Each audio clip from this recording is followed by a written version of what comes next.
Дивна штука це життя. Воно має стільки граней, воно може бути захоплюючим і різноманітним, або нудним і сумним. Сьогодні ти відчуваєш себе прекрасно, і ти сповнений сил, а вже завтра розбитий і знесилений. На все це впливає безліч факторів: суспільство, мораль, традиції, закони, соціальна комунікація, кохання і ще багато інших чинників, які поодинці, на перший погляд, не дуже складно зрозуміти та пояснити. Водночас їх сукупність і взаємодія у реальності створюють безмежну кількість варіантів того, як ви будете себе відчувати. Сьогодні хочу з вами поговорити про деякі аспекти психології особистості, про особисті кордони, акцентуацію, умовну психічну норму і наївність.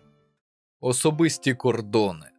Почнемо з досить дивної думки, яка прийшла мені у голову порівняно давно, але повністю зрозумів її нещодавно. Якщо ви колись дивились «Сімпсонів», там був епізод, коли у Гомера знаходять олівець у носі, який передавив йому нерв голови, що знизило його мозкову діяльність до дуже низьких рівнів. Цей олівець потрапив туди ще коли він був дитиною, а витягли його вже коли Гомер був дорослим. І от після операції він одразу став розумним. І він злякався тієї реальності, яку усвідомив уже нормальним інтелектом. Війни, катастрофи, людська жорстокість, злидні, алкоголізм і багато іншого. Тому він повернув олівець на його місце у носі і далі жив собі життя щасливим тупим мужиком. Навіщо це все? Періодично згадую, зокрема дякуючи власному прикладу, що в юному віці до пари інтелекту не вистачає життєвого досвіду, і тому юність часто клює на доволі дурні штуки. У комунізмі щось таке є, думає малолітнє дурбецало. Вип'ю півлітра горілки за раз, що поганого може статися? Ну ви зрозуміли, але саме тоді світ ще не жахає. Ти дурний, але щасливий у своєму нерозумінні навколишнього. Я сумую за тим часом. Інколи. Бо щодня світ стає для мене ще більш жахливим. Я дізнаюся, на що здатні люди і наскільки страшно просто жити. Це мені страшно. А уявіть, як людям з високим інтелектом. Там дупа. Їх повинна лякати кожна хвилина їхнього життя. А може це я просто перебільшую, бо в мене посилилась тривожність через мій ПТСР. Чорт його зна. Звичайно, розумію, що не всіх людей з високим інтелектом так може лякати життя. Це не зовсім питання інтелекту. А тепер роз'яснюю свій спіч. Найбільше всього в армії бояться не смерті, не каліцтва, напевно навіть не полону, бо це наслідки. Бояться причини. Інколи одна з причин банальна. Довбойоби. Дурні люди, які сприймають світ як атракціон і занурюються в нього з усмішкою на обличчі, в суїцидальному пориві забрати з собою всіх на той світ. І саме в армії таких не те щоб багато, але кожен, повторюю, кожен може виявитись сам таким. Ти ніколи не знаєш. Ніколи. І це мене дуже лякає. Є одна дуже важлива ознака, як зрозуміти, що людина перед тобою здатна на щось подібне. Вона не поважає твоїх особистих кордонів. Зовсім. Зрозуміло, що в армії через її специфіку, яку ми неодноразово згадували, фізичні особисті кордони розмиті. Тут і проблематика життя в обмеженому просторі, казарми, палатки, бліндажі, траншеї, і злагодження підрозділу, коли ти повинен відчувати лікоть побратима, щоб відчувати себе більш впевнено в бою. Усе це зрозуміло. Водночас емоційні й особисті кордони адекватні армійці поважають. Звісно, твоє приватне життя може стати предметом жарту чи приколів, але тільки якщо ти сам про нього розповідаєш 24/7. Однак більшість не буде лізти в душу. Хоча давайте наочний приклад з армії. Один дуже показовий момент. Офіцер, якого зустрів уже коли майже демобілізувався в часи АТО. Дуже неприємна особистість, яка збирала бруд на всіх навколо і за рахунок чого піднімалася кар'єрною драбиною. Його фішка була в тому, що він вважав всіх військових полігамними. Мовляв, якщо ти вже служиш в армії, у тебе особливий склад характеру, а саме той, коли ти хочеш заглядати під кожну юбку. Звідки у нього була така впевненість, не питайте, не скажу, бо не знаю. Але якщо б на цьому історія закінчилася, тоді цієї розповіді б не було. Користуючись своїм званням і владою, яку воно надає, він схиляв всіх у підрозділі, хто нижче, йти з ним у різні цікаві місця, розслаблятися. Думаю, ви розумієте, що під цим словом ховається не англійський сніданок, а повії. Для нього це був ритуал братання з іншими військовими. Після гарного проведення часу він сприймав армійців, які відвідали з ним різні заклади, більш лояльно. А тепер здогадайтеся з одного разу, хто відмовився йти на паті. Так, я. Бо вже був одружений і моногамний. Та навіть якщо б не був, мені таке не дуже подобається. Надавити на мене він не міг, тому що ми були в одному званні, а за посадою я ще трохи вище. Сказати, що це його розізлило, це нічого не сказати. Які тільки чутки про мене потім не поширювалися. Нєженка, сноб, каблук, надто вірний, і це найбільш м'які варіанти. Але то таке, нічого критичного. А от ті, хто дозволив влізти у свої власні особисті кордони, а саме їх інтимну частину, особливо якщо такі військові були одружені, до кінця служби ставали для цього офіцера інструментами його впливу. Так потім дізнався, що один з контрактників, який хотів звільнитися після закінчення контракту і перейти на цивільну роботу, під тиском компромату був змушений залишитися, бо мав сім'ю з дітьми. І зробив це офіцер не тільки через гидкий характер, а щоб підвищити шанси на підвищення, вибачте за каламбур, перед своїм командиром. Який я гарний офіцер, вмовив залишитися цінного контрактника. А яким це було зроблено методом, командира не стосується. В армії головне – результат. Інші приклади в армії були менш значні. Зазвичай людина, яка лізе в особисті кордони, не намагається вам нашкодити чи якось використати. Ні. Натомість часто це про намагається подружитись як маленька дитина, яка ще не знає кордонів, бо вона ще не до кінця вважає себе окремою особистістю. І коли вона чує рішуче «ні», може образитись як мала дитина. І ви не мусите відчувати сором чи якусь провину через це. Встановлення особистих кордонів – це надзвичайно гарна, здорова навичка, ознака особистісної зрілості. І ніхто не має їх порушувати, якщо ви цього не хочете, навіть в армії. Ви можете їсти з одного котла та пити з однієї фляги, але якщо ви не хочете, ви не зобов'язані відкривати душу. Це ваше особисте, і більше нікого не стосується. Проблема з особистими кордонами, їх встановленням або проблеми зі спробами порушити чужі кордони мають кілька типів людей. Класифікувати їх можна по-різному. Це діти чи інфантильні особи, люди з психічними розладами, яким дуже важко або майже неможливо сформувати ці кордони через особливості їх психіки, люди з психотравмами, жертви насильства, люди, які довго перебували у співзалежних стосунках, люди з нарцисичним розладом особистості. Їх відрізняє від інших те, що свої особисті кордони вони бережуть, наче вовкодави, а про чужі часто забувають, незважаючи на них, вважаючи своїми, і є інші. Згадав, є ще один тип людей, для кого особисті кордони, як і приватна власність, це кричуще непорозуміння. Комуністи й люди, які досі поважають радянщину. Це ж було вже. Усе належить колгоспу, зокрема й ваші думки, пане або пані. Дуже дивні люди. Тому, підсумовуючи цей розділ, намагаюся донести до вас думку, що якщо до вас або ви з якихось причин лізете у приватне життя іншої особи, коли вона точно цього не бажає, це фігня. Якщо ви жертва такої поведінки, не поступайтеся. Якщо ви самі робили щось подібне чи робите, подумайте про доцільність такого ставлення до людей, які вас оточують. Це не те, щоб просто негарно. Це ознака інфантильності чи ваших власних психологічних проблем, які ви ігноруєте. І невелике доповнення. Усе це стосується приватних, особистих стосунків. Якщо людина публічна і вона, вибачте за грубість, торгує обличчям, фактично це означає, що її особисті кордони дуже розпливчасте поняття. Особливо у країнах, де навіть заборону на наближення до особи важко отримати. Акцентуація. Якщо ви мене запитаєте, на яку тему ще з часу заснування каналу я хотів би зробити відео, але завжди не доходили руки, перша у списку буде акцентуація. Певно тому, що в мене є такий стереотип базованості цієї теми у психології, психотерапії і психіатрії.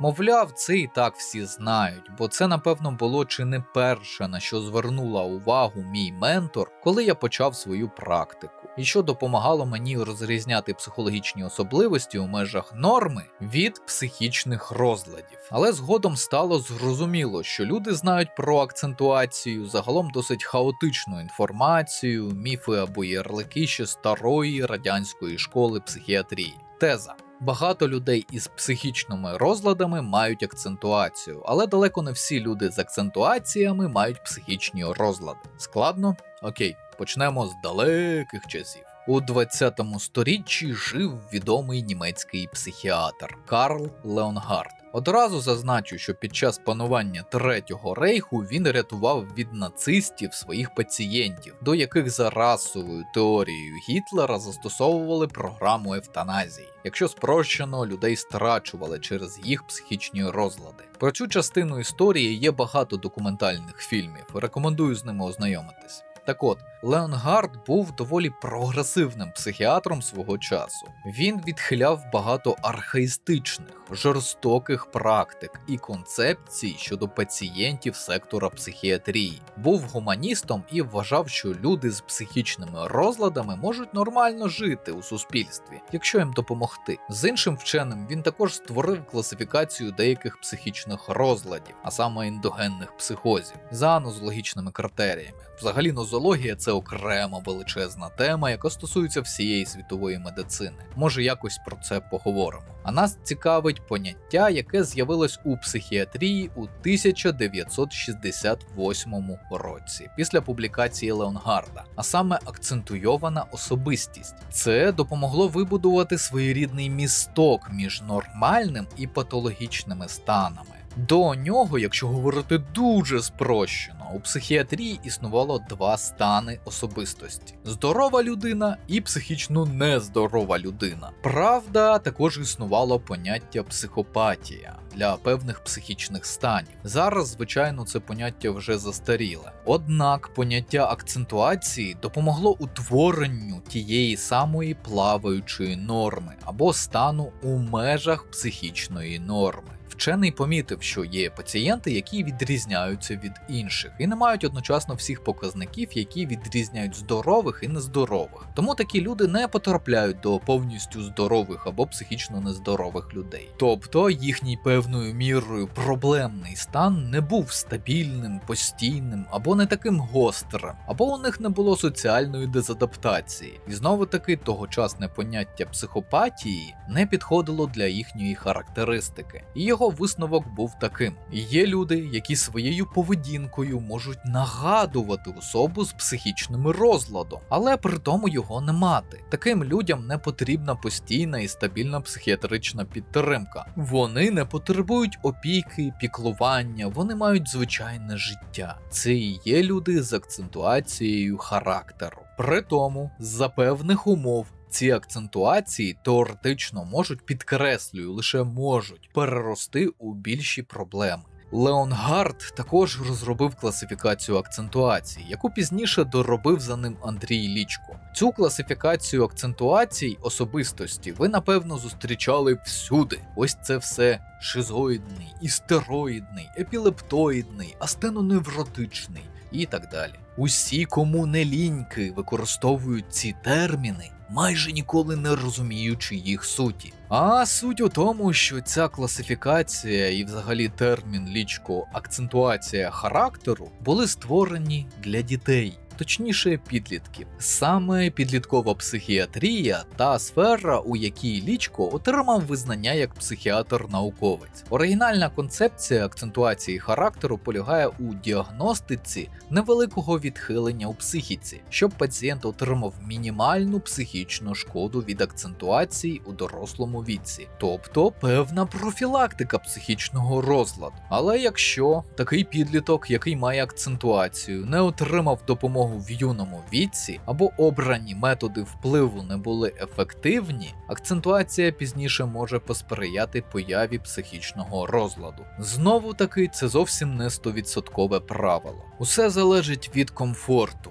рівня життя, кількості та якості стресових факторів, генетичної схильності. Наприклад, у країнах, де рівень життя високий, людина може ніколи навіть не дізнатися, що у неї, виявляється, є якісь проблеми. А от у країнах з низьким рівнем життя, високим криміногенним рівнем або війною, натомість може отримати початок психічного розладу. Саме тому, коли у старих відео казав про персонажів або людей по шизоїдному типу або по істероїдному типу, мав на увазі саме це. Звичайно, зараз можна було б розписати стару класифікацію, нові, розповідати про те, що змінилося в науково-психіатричній думці за цей час. Але я буду реалістом, кажучи, що для вас це буде нудно. Я ж бачу статистику перегляду таких моментів. Так, YouTube бачить, які відрізки більшості глядачам не цікаві. Однак, думаю, що необхідно зазначити, що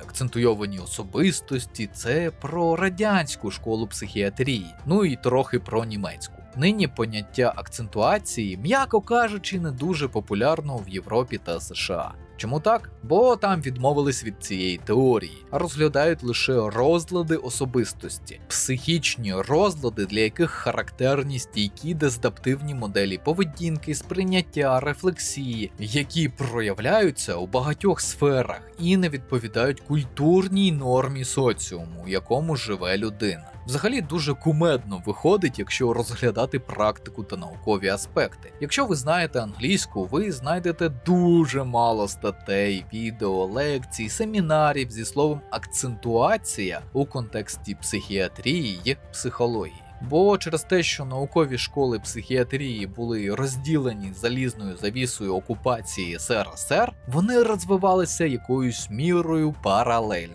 І поняття акцентуації характеру стало дуже популярно в умовній радянсько-гедерівській німецькій школі. Більше, звісно, у радянській, зі зрозумілих причин. Нагадую, це 70-ті роки минулого сторіччя, а інший світ у той час рухався далі. Проста аналогія. Школа СРСР каже, Земля кругла і обертається навколо Сонця. А більш сучасна міжнародна школа каже, Земля геоїд, обертається навколо своєї осі і Сонця, та ще купа деталей про гравітацію і вплив інших небесних тіл на всі супутні процеси. Тобто, в основному і те правда, але перше примітивніше і простіше, тому і має досі таку популярність у країнах, які перебували під впливом СРСР. Якщо ж говорити про практичне використання, класифікації акцентуації характеру – це звичайна типологічна класифікація, яку насправді досі використовують багато психіатрів, психологів і психотерапевтів, які вчилися більше 10-15 років тому, за звичкою. І вона не має якоїсь ґрунтовної, сучасної наукової бази. Бо, повторюю, вона застопорилася і відстала. Психіатри, яких знаю, переважно мають багаторічну практику і іноді використовують акцентуації як спрощену систему. Один із інструментів, звичайно не основний, який може допомогти під час швидкої діагностики. Тому моя вам порада. Не звертайте увагу на те, що хтось назвав вас акцентуантом. Особливо, якщо людина не має ніякого стосунку до сфери охорони психічного здоров'я. І, будь ласка, не намагайтесь самостійно вирахувати, що там з вами не так, використовуючи тести на акцентуацію. З однаковим успіхом ви можете визначати це по гороскопу. Результат буде схожий. Якщо ж розглядати міжнародний класифікатор хвороб, а саме його 11-ту редакцію, там дещо змінили підход до розгляду розладів особистості. І більшість тих, хто теоретично має акцентуацію, винесені за дужки у розділ у межах норми. Щоб потрапити в кластер розладів особистості, мають бути досить детальні важкі аспекти аспекти симптоматики. Від тривалості у кілька років до дезадаптивних паттернів і порушень у соціальних інтеракціях і так далі. Моя, наголошую, особиста суб'єктивна думка – це через те, що було забагато випадків самодіагностики й неправильної інтерпретації свого психічного стану пацієнтами. Особливо на фоні розповсюдженості прийому антидепресантів і специфічних ліків. Так, це розповсюджена проблема у цивілізованих країнах. Ще одне, майже забув. Дехто може звернути увагу на те, що акцентуація є в міжнародному класифікаторі хвороб 10-ї редакції під кодом Z73.1. Акцентуйовані особистісні риси у розділі «Проблеми, пов'язані із складними умовами життя». Тобто під категорією, про яку вже казав, не приший кобилі хвіст або інші фактори, пов'язані зі звертанням до лікаря. Уточнюю, це не хвороба, не розлад, і в 11-й редакції такого вже немає. Однак хай ця назва не вводить в оману. Акцентуйовані особистісні риси тут – це риси, які можуть бути акцентуйовані у людини, яка має тип поведінки А. А є ще паттерни поведінки Б і Д. Це вже зовсім інша психологічна і не зовсім теорія, яку сьогодні не будемо обговорювати. Акцентуйовані риси характеру, про які йшлося у 10-й редакції МКХ, це надмірна амбіційність, нетерплячість, квапливість, орієнтованість на результат. Хронічна наївність.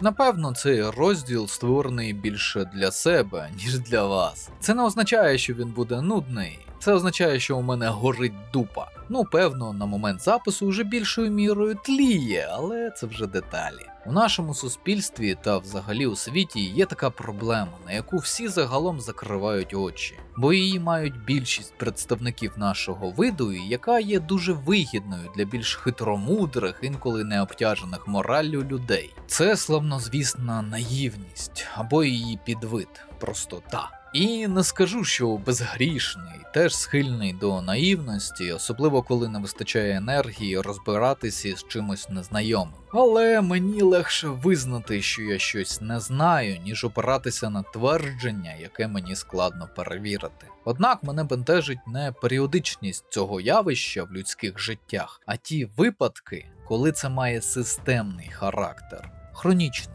Якби мені дозволили внести лише один діагноз у нову редакцію міжнародного класифікатора хвороб, це була б саме хронічна наївність.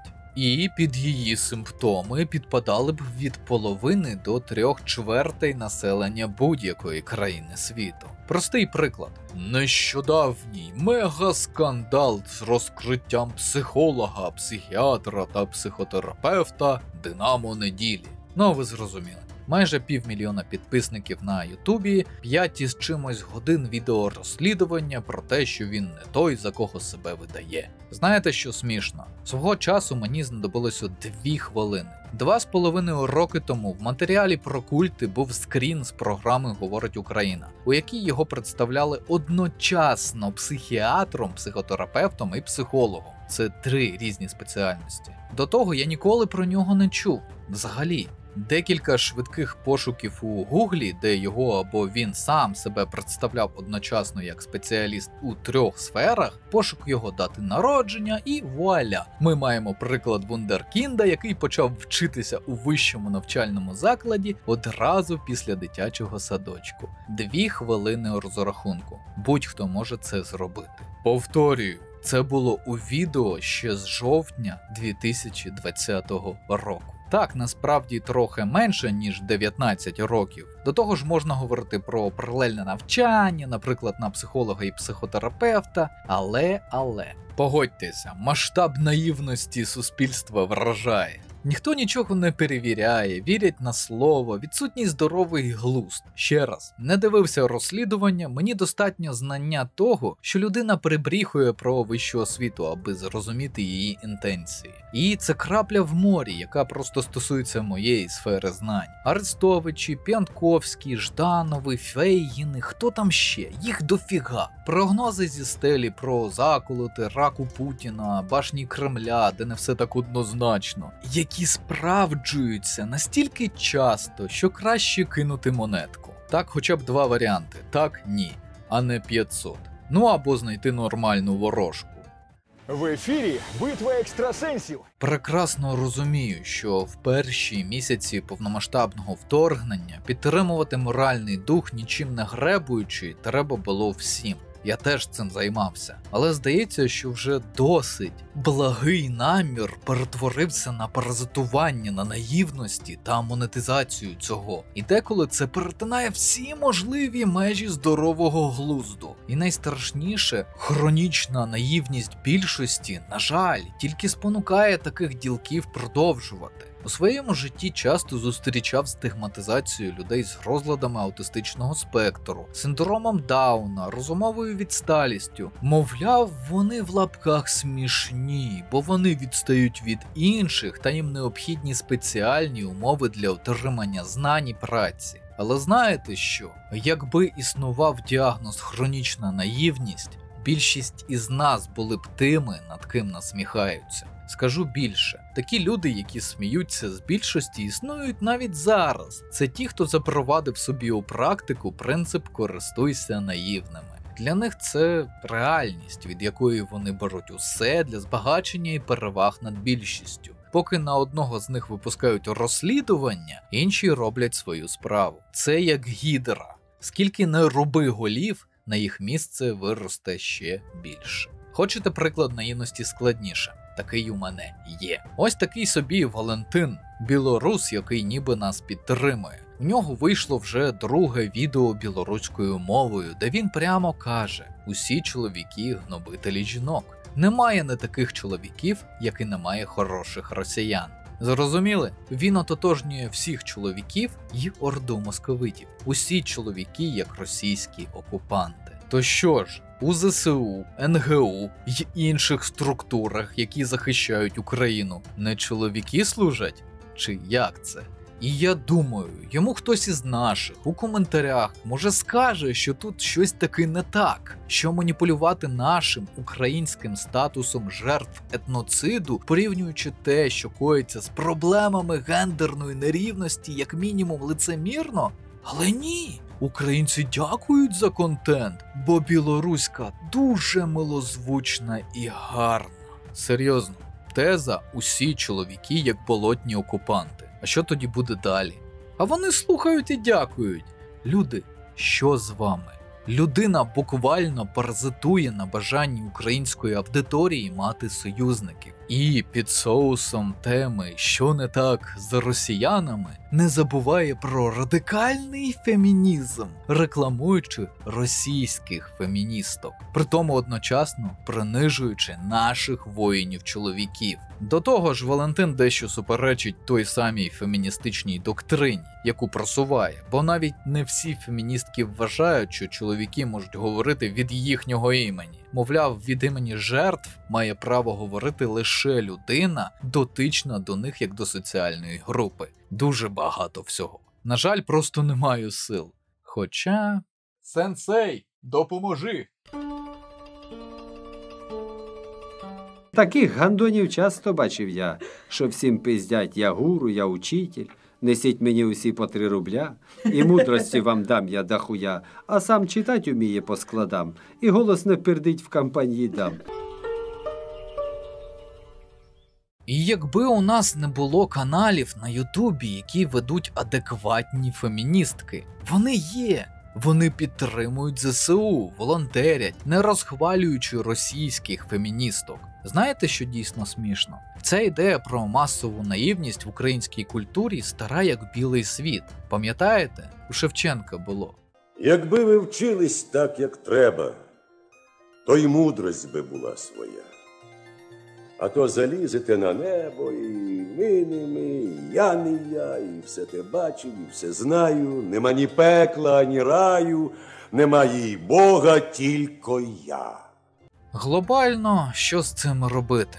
Чесно, не знаю. Напевно, змиритись. Ви це не вилікуєте. Ця хронічна наївність, напевно, як простий герпес. Є у більшості людей. У багатьох періодично з'являються симптоми. Лише у невеликій кількості випадків може скалічити організм чи призвести до летального випадку. Ну серйозно, он ціла країна довбів на північному сході вірять у кремлівські казки, у те, що вони воюють з НАТО і йдуть натовпами вмирати у м'ясних штурмах, незрозуміло чому. Не кажу, що це лише одна хронічна наївність, водночас це явно один із критеріїв, який варто враховувати. Висновки. Стало гірше. Не хвилюйтесь, просто настрій такий. Підбадьорю вас тим, що вірити у людство як вид усе ще варто. Так, у нас є кого ізолювати й обнести ровом з морозостійкими крокодилами. Але у цілому життя все ще варте того, щоб його жити. Навіть якщо у вас підвищена тривожність, як у мене, або якась акцентуація, як у деяких інших людей. Взагалі, насправді, цей матеріал складається з розділів, теми яких часто запитували в коментарях і підписники Патреону та Кофі. Вирішив, що періодично буду робити такі відео, а щоб не було нудно, як в деяких інших. Я відповідаю на ваші запитання монотонним голосом. То ось у такому форматі, думаю, буде цікавіше, хоча це вже вам вирішувати. Чекаю фідбек. А на цьому ми будемо завершувати. Канал вашої нібіріанської ящерки також можна підтримати за посиланнями в описі. На вибір 3 варіанти на ваш смак: Patreon, BuyMeACoffee та Donate.ua. Потім розрахуюсь з вами класичними матеріалами про кризову і військову психологію з оглядами та розборами відеоігр. Звичайно, українською. Нагадую, що всі патрони мають можливість задати питання у коментарях під відео на Патреоні та в особистих повідомленнях. Ці питання обов'язково побачу і відповім у межах своєї компетенції. А ці поважні пані та пани вже підтримали канал. Шана та дяка. Підтримуйте україномовний YouTube. Вірте в ЗСУ. Все буде Україна!